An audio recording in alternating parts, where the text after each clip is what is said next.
Price from Eden Condensed Small Space Garden Design, and this is Garden Space. Today I'm going to give you a couple of tips on how to grow tomatoes and Swiss chard in the same container or same bed.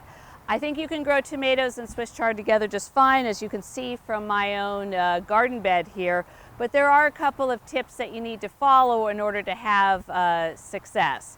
So with tomatoes especially, they like to be in a deeper container, so make sure whatever raised bed, or if you're putting them in the ground, that you do have at least 8 to 10 or more inches that you can dig down to plant your tomatoes.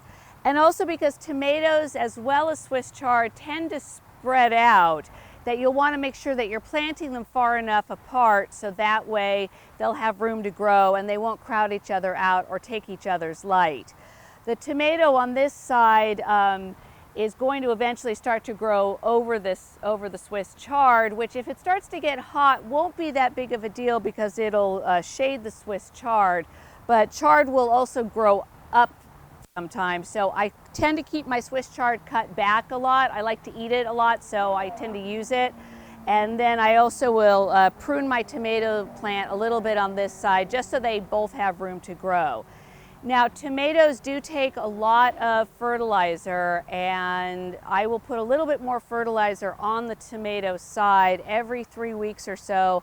I'll add in some organic fertilizer or organic compost, and a little bit less to the Swiss chard.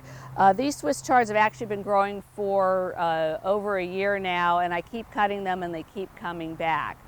When the tomato plant has run its season, then I'm going to pull it out and add more potting soil and more fertilizer to the soil, and either leave it alone for a couple of months until the spring, or I may plant some more Swiss chard in there.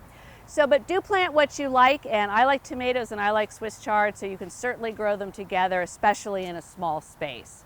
If you have any other question about how to plant different vegetables together, like tomatoes and Swiss chard, please contact me at www.edencondensed.com. Thank you very much.